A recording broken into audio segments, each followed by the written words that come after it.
Hello all, welcome to this new episode. In this video, we are talking about what is network load balancer. This video is part of the series called Network 101, which we will discuss the basics of network fundamentals, network devices, and so on. I decided to start this series with this video because there is many people in the internet, on YouTube, already are doing great job for describing or discussing what is the network technologies. For my first video, I decided to discuss a topic about network load balancing, what is network load balancer, and when you expect to see it in your production environment. So, what is a load balancer? Load balancer is essentially a device that do load balancing from its name, by representing itself to the world as a proxy of servers for resources behind it. So, the load balancer solution such as F5 or Citrix, which we will know that they are vendors that are producing load balancers devices, are essentially a proxies.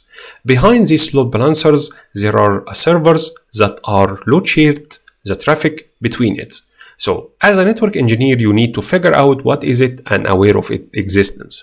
Load balancer hardware devices are like switches, routers in form factor. In relation to form factor or the way that it looks like switches and routers. But it has more advanced capabilities, such as it can do routing, it can do the level of application awareness, because load balancers are not doing load balancing automatically or randomly. It do sort of health check on the resources that it will be load balancing traffic to it before sending the traffic to it, and we will see that by example. Typically, load balancers are used for mission critical servers when at least two servers represent the same service. What I mean here is you may have a website that is hosted in your DMZ, and this website is very critical and it has to be up and running 24/7, 365 days per year. So having a single server is not a good practice. Instead, you can have two servers.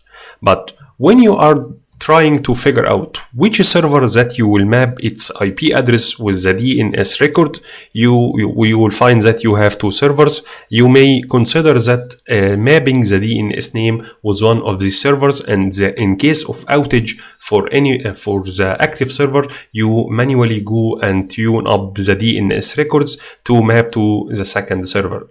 You may consider this a practice, but it is not a good practice. It is not a recommended practice at all. Instead, you purchase a load balancer or you activate a load balancing feature on Microsoft Windows Server, and then configure this load balancer with what is called a virtual IP address that will be configured on this load balancer, and put the two web servers, the two web physical servers behind this load balancer. Let's understand one thing, that the load balancer is acting as a gateway for the physical node behind it. After setting a virtual IP on load balancer, you do certain configurations to tell the load balancer that whenever you have a request asking for this virtual IP, direct it to either host number A or host number B.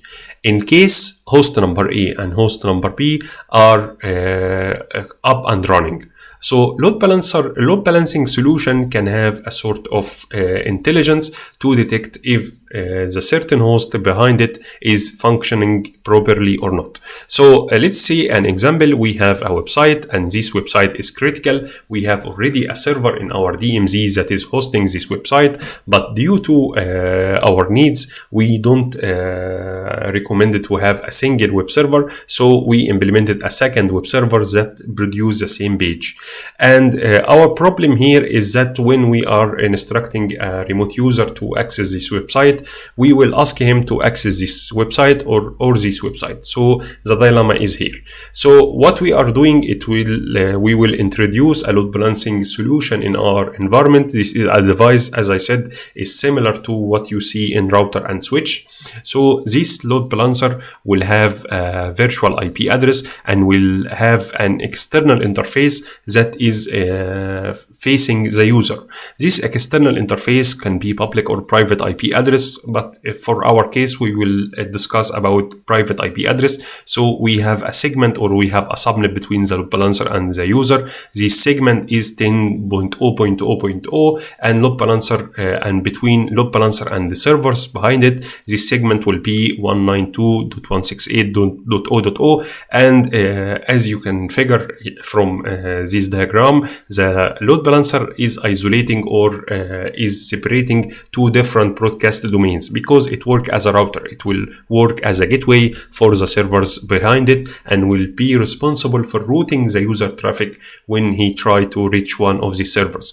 And then I will configure on my load balancer a virtual IP, and will map this virtual IP with a DNS name called www.example.com, and will configure my two physical nodes, one with the name n1.example and n2.example, and if every one of these servers will have a unique IP address. So I will do sort of configuration on my load balancer, so in case any user requested to access example.com, the load balancer, based on its algorithm, will decide if the traffic will go to n1 or the n2.